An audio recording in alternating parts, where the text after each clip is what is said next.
ಇಲ್ಲಿ ಎಲ್ಲಮ್ಮ ತಾಯಿ ಪವಾಡ ತುಂಬಾ ನಡೀತಿದೆ.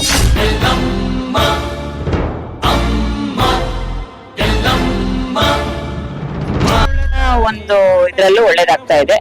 ನಾವು ಹಂತ ಹಂತವಾಗಿ ಎಲ್ಲಾದ್ರಲ್ಲೂ ಯಶಸ್ಸು ಕಾಣ್ತಾ ಇದ್ದೀವಿ. ಕ್ಷೇತ್ರದ ಬಗ್ಗೆ ನಮ್ ಗುರುಗಳು ತಿಳಿಸ್ಕೊಟ್ಟಿದ್ದಾರೆ. ಇನ್ನು ಮತ್ತಷ್ಟು ಈ ಕ್ಷೇತ್ರದ ಬಗ್ಗೆ ತಿಳ್ಕೊಳ್ಳೋಣ.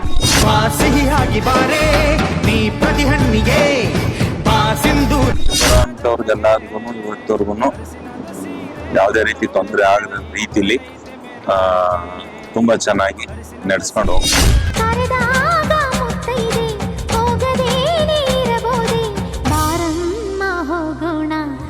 ಭಕ್ತಾದಿಗಳಿಗೆ ಕಷ್ಟ ಇರುತ್ತೆ, ಅದು ಪರಿಹಾರ ಆಗಿರಲ್ಲ. ತುಂಬಾ ಕಡೆ ಸುತ್ತಾಡಿ ಎಷ್ಟೋ ಕಡೆ ಬೇಜಾರಾಗಿ ಅವರು ಹಾಸ್ಪಿಟ್ಲು ಮನೆ ಅಂತ ತಿರುಗ್ತಾ ಇರ್ತಾರೆ.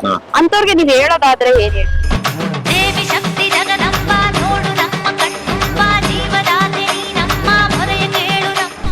ನನ್ನ ಹೆಸರು ಮಂಜುಳಾ ಅಂತ. ನಾನು ಇಲ್ಲಿ ಈ ಕ್ಷೇತ್ರದ ಬಗ್ಗೆ ಯೂಟ್ಯೂಬ್ ಅಲ್ಲಿ ನೋಡಿದ ನಂತರ ನಾನು ಫೋನ್ ಮಾಡಿ ವಿಚಾರಿಸ್ಕೊಂಡು ಬಂದೆ. ಚಂದ್ರಣ್ಣವ್ರನ್ನ ಮೀಟ್ ಮಾಡಿದ್ವಿ. ಅವ್ರನ್ನ ಮೀಟ್ ಮಾಡಿದಾಗ ನಮ್ಗೆ ಈ ತರ ಪ್ರಾಬ್ಲಮ್ ಇದೆ, ನಮ್ಗೆ ದೇವ್ರ ಬಗ್ಗೆ ಸ್ವಲ್ಪ ಡೀಟೇಲ್ಸ್ ಎಲ್ಲ ಬೇಕು ಅಂತ ಕೇಳಿದಾಗ ಅವರು ನಮ್ಗೆ ಸೊಲ್ಯೂಷನ್ ಕೊಟ್ರು. ಅದೇ ಪ್ರಕಾರ ನಡ್ಕೊಂಡ್ವಿ. ಅವರು ಹೇಳ್ದಂಗೆಲ್ಲ ಪೂಜೆ ಎಲ್ಲ ಮಾಡಿದ್ವಿ. ಅಮ್ಮನವ್ರಿಗೆ ಶಕ್ತಿ ತುಂಬಿಸುವ ಪೂಜೆ ಎಲ್ಲ ಮಾಡಿಸಿದ್ರು. ಅದಾದ್ಮೇಲೆ ನಮ್ಗೆ ಎಲ್ಲ ಒಂದು ಇದ್ರಲ್ಲೂ ಒಳ್ಳೇದಾಗ್ತಾ ಇದೆ. ನಾವು ಹಂತ ಹಂತವಾಗಿ ಎಲ್ಲಾದ್ರಲ್ಲೂ ಯಶಸ್ಸು ಕಾಣ್ತಾ ಇದ್ದೀವಿ. ನಮಸ್ತೆ ವೀಕ್ಷಕರೇ, V1 ಸುದ್ದಿವಾಹಿನಿಗೆ ನಿಮ್ಮೆಲ್ಲರಿಗೂ ಸ್ವಾಗತ ಹೇಳ್ತಾ ಇವತ್ತು ನಾವು ತುಂಬಾನೇ ಮುಖ್ಯವಾದ ಕ್ಷೇತ್ರಕ್ಕೆ ಬಂದಿದ್ದೀವಿ.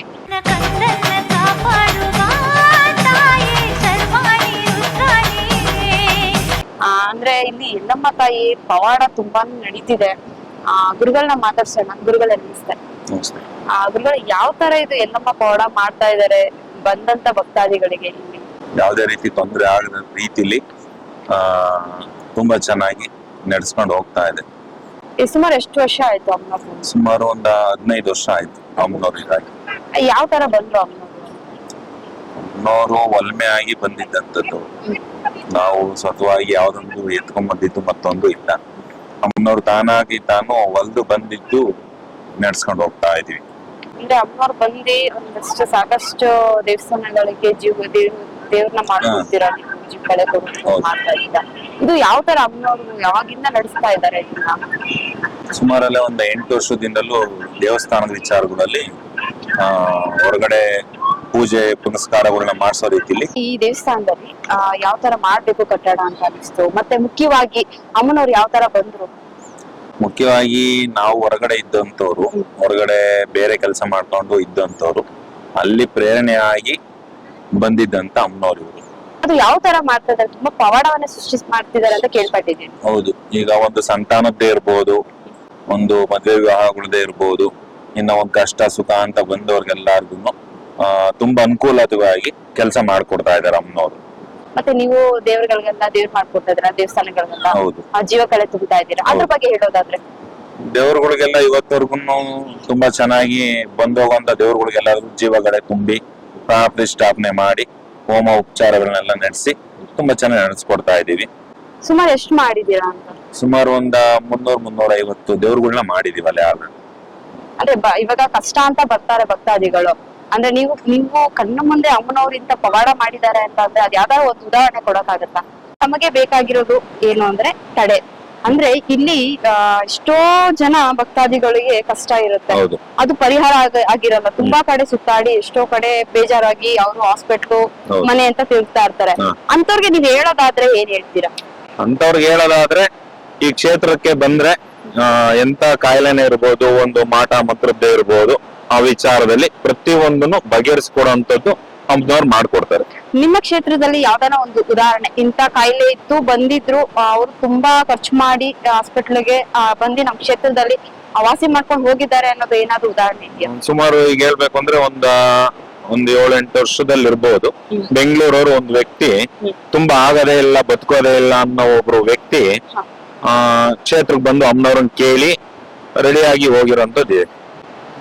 ಏನಾಗಿತ್ತು ಅಂತ ಅವರಿಗೆ ಕಾಲ್ ಬಂದ್ಬಿಟ್ಟು ತುಂಬಾ ಊದ್ಕೊಳೋ ಅಂತದ್ದು, ಅದು ಎಲ್ಲೋದ್ರು ಹಾಸ್ಪಿಟ್ಲ್ ಅಲ್ಲಿ ಹುಷಾರಾಗ್ದಲೇ ಇರೋಂಥದ್ದು.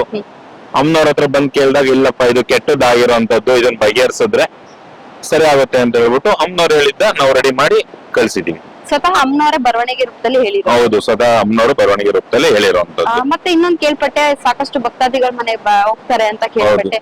ಅದು ಯಾವ ತರ ಸಮಸ್ಯೆ ಇದ್ದವ್ರ ಮನೆಗೆ ಹೋಗ್ತಾರೆ ಜಾಸ್ತಿ? ಸಮಸ್ಯೆ ಅಂತಂದ್ರೆ ಇದು ಕಷ್ಟ ಅಂತ ಬಗೆಹರಿದಂತವ್ರು ಕರ್ಕೊಂಡು ಹೋಗ್ತಾರೆ. ಇಲ್ಲ ನಮ್ಮ ಮನೇಲಿ ಈ ತರ ತುಂಬಾ ಕಷ್ಟ ಇದೆ ಅಮ್ಮ, ಬಾರಮ್ಮ ಬಂದು ಬಗೆಹರಿಸ್ಕೊಡಮ್ಮ ಅಂತ ಕೇಳ್ತಾರೆ. ಬರ್ತೀನಿ ನಡ್ರಪ್ಪ ಅಂತ ಹೇಳ್ಬಿಟ್ಟು ಹೋಗ್ಬಿಟ್ಟು ಬಗೆಹರಿಸ್ಕೊಡಂತದ್ದು ಮಾಡ್ಕೊಡ್ತಾರೆ ಅಮ್ಮನವರು.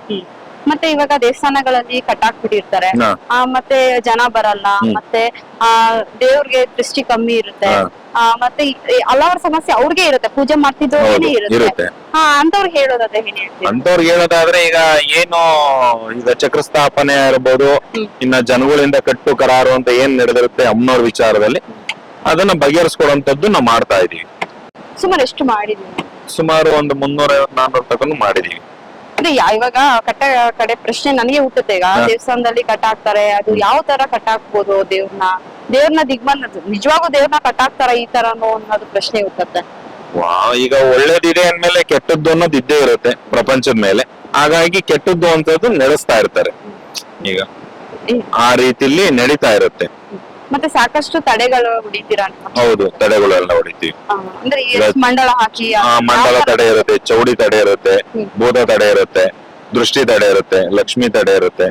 ಈ ತರ ಹಲವಾರು ತಡೆಗಳನ್ನ ಹೊಡೆದು ಜನಗಳಿಗೆ ಬಗೆಹರಿಸ್ಕೊಡೋಂಥದ್ದು ಮಾಡ್ತಿದೀವಿ. ಇವಾಗ ಭೂತ ತಡೆ ಅಂತ ಹೇಳಿ, ಆ ಭೂತ ತಡೆ ಅಂತ ಅಂದ್ರೆ ಅದು ಯಾವ ತರ ಮಾಡ್ತೀರಾ, ಯಾವ ಜಾಗದಲ್ಲಿ ಮಾಡ್ತೀರಾ? ಈಗ ಜನಗಳ ಮೇಲೆ ಈಗ ವಾಮಾಚಾರ ಅನ್ನೋದು ನಡೆದಿರುತ್ತೆ. ಆ ವಿಚಾರದಲ್ಲಿ ಈಗ ಅಮ್ಮನವ್ರು ಹೇಳ್ತಾರೆ, ಒಂದು ಭೂತ ತಡೆ ಹಾಕ್ಬೇಕು ಕಣಪ್ಪ ಇದಕ್ಕೆ, ಇಲ್ಲ ಒಂದ್ ಚೌಡಿ ಇದು ಮಾಡಿರ್ತಾರೆ, ಚೌಡಿ ತಡೆ ಕಟ್ಟಿದು ಮಾಡ್ರಿ ಅಂತ ಹೇಳ್ಬಿಟ್ಟು ಅಮ್ಮನವ್ರು ಹೇಳಿದಂತದ ನಾವ್ ಮಾಡ್ಕೊಂಡು ಹೋಗ್ತಾ ಇದೀವಿ. ಅದು ಇಷ್ಟು ವಾರ ಅಂತ ಬರ್ಬೇಕಾ ಇಲ್ಲ ಯಾವ ತರ?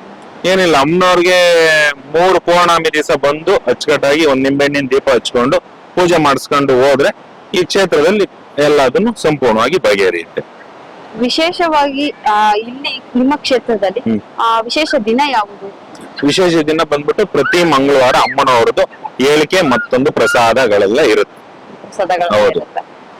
ಮತ್ತೆ ಇವಾಗ ತಡೆ ಅಂತ ಹೇಳಿದ ತಕ್ಷಣ ತಡೆನೇ ಎಲ್ಲದಕ್ಕೂ ಮುಖ್ಯವಲ್ಲ. ಇವಾಗ ಎಲ್ಲಾ ಕಡೆ ತಡೆ ಅಂತ ಹೇಳ್ತಾರೆ.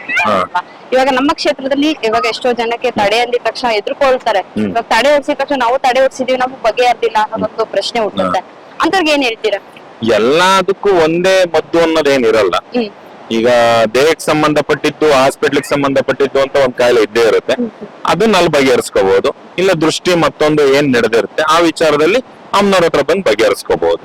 ಇವಾಗ ಶ್ರೀ ರೇಣುಕಾ ಯಲ್ಲಮ್ಮರು ಹಣಕಾಸಿನ ಸಮಸ್ಯೆಗೆ ತುಂಬಾನೇ ಭಕ್ತಾದಿಗಳಿಗೆ ಎಲ್ಲಾದ್ರೂ ದಾರಿ ಮಾರ್ಗ ಕೊಡ್ತಾ ಇದ್ದಾರೆ ಅಂತ ಕೇಳ್ಪಟ್ಟೆ. ಅದ್ರ ಬಗ್ಗೆ ಹೇಳೋದಾದ್ರೆ? ಅದ್ರ ಬಗ್ಗೆ ಹೇಳ್ಬೇಕು ಅಂತಂದ್ರೆ ಹೂವಿನ ಪ್ರಸಾದ ಆಗುತ್ತೆ. ನನ್ಗಿರ್ಲಪ್ಪ ನಾನ್ ನಡೆಸ್ಕೊಡ್ತೀನಿ ಅಂತ ಹೇಳ್ಬಿಟ್ಟು ಒಂದ್ ಪ್ರಸಾದ ಅಂತ ಕೊಟ್ರೆ ಅದ್ ನಡೆಯುತ್ತೆ. ಮತ್ತೆ ಇವಾಗ ಎಷ್ಟೋ ಜನಕ್ಕೆ ಗೋರ್ಮೆಂಟ್ ಕೆಲಸ ಆಗಿರಲ್ಲ, ಗೋರ್ಮೆಂಟ್ ಕೆಲಸ ಆಗ್ಬೇಕು ಅಂತ ಇರುತ್ತೆ. ಅಂತವ್ರಿಗೆ ನಿಮ್ಮ ಕ್ಷೇತ್ರದಲ್ಲಿ ಏನ್ ಪರಿಹಾರ ಸಿಗುತ್ತೆ? ಅಮ್ಮನವ್ರ ಹತ್ರ ಯಾವ ತರ ಬಂದು ಕೇಳ್ಕೋಬೇಕು? ಅಂತವ್ರಿಗೂ ಸಹಿತ ಅಮ್ಮನವ್ರ ಹತ್ರ ಬಂದು ಹಣ ಕಟ್ಬಿಟ್ಟು ನಮ್ಗಿಂತ ಕೆಲಸ ಆಗ್ಬೇಕು ತಾಯಿ ಅಂತ ಹೇಳ್ಬಿಟ್ಟು ಪ್ರಾರ್ಥನೆ ಮಾಡ್ಕೊಂಡು ಹೋದ್ರೆ ಅವ್ರಿಗೆ ಕೆಲಸ ಆಗಿರೋಂತವು ಇದಾವೆ.